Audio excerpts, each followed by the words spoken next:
Okay, this video is called Charles Knight, the PaleoArtist, and he paints dinosaurs. Okay, so I just want to show you real quick though. And as soon as I think of dinosaurs, I think of Michael Crichton. You know, his book Jurassic Park was a magnificent book, and they made it into a great movie. You know, here's a scene from Jurassic Park, the movie. It's a fantastic movie. Michael Crichton has very good verisimilitude, meaning that he gets you into the story and he maintains attention. He keeps ratcheting it up. And he's just a fantastic writer. The guy was a great genius. I read all of his books. I thought he was fantastic. I loved his books. Okay, let's go to the next slide. We're going to be talking about Charles Knight, but I just want to show you the backstory for what made me a little bit interested in dinosaurs. And then this guy right here, I think, did a great job. I'll get myself off the picture here.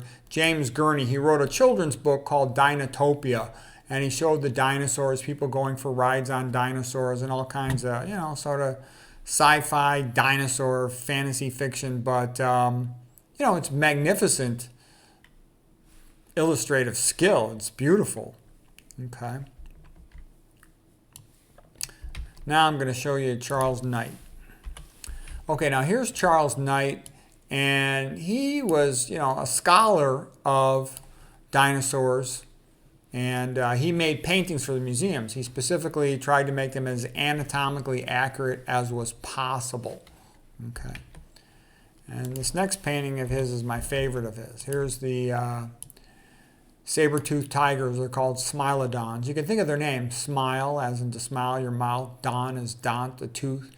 So the big toothed tigers, and they're fighting off the vultures. Look like turkey vultures to not try to steal their prey from them. So that's a pretty cool painting. Brea Tar Pits. We'll find some fossils over there. Okay, now here are these creatures called the leaping laylaps. And the reason I thought this painting was interesting, by the way, he's got tons of dinosaur paintings. I just found these in particular interesting because this reminded me of Jurassic Park. In Jurassic Park, the name of the creature was called Velociraptor. And, you know, the leaping laylaps, their official name is Dryptosaurus. It just reminded me of velociraptors, so it was kind of cool. The velociraptors were really scary in the movie Jurassic Park. Again, this one's by Charles Knight.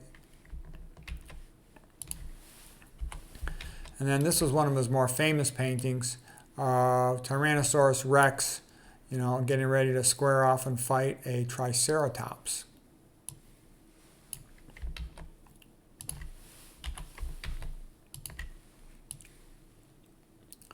Okay, and now he's got tons that are kind of like this. Brontosaurus, sort of walking in the water, swimming in the water.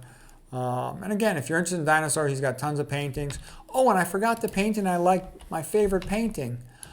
He's the one who made, I just did it in my last video. It was called McDougall on Fire and Stars. McDougall was right about the earliest humans having fire. And he made the painting of him, Charles Knight, of the cavemen, the Cro-Magnon men, which were Homo sapiens, modern humans, painting on the caves in France, Fontagaume, with their friends holding up the fire. So he showed it.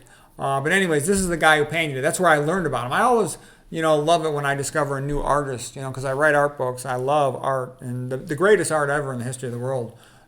Overall, of course, there were magnificent paintings from the 1400s, 1500s, 1600s, 1700s, but the 1800s had the most great art of any century ever. It was the golden age of Europe. It was the Belle Epoque. It was the Victorian Renaissance. It was the Catholic Revival, the golden age of painting. It really was the 1800s. So anyways, and here's this guy out of nowhere, Charles Knight, the great dinosaur painter. I hope you found that helpful.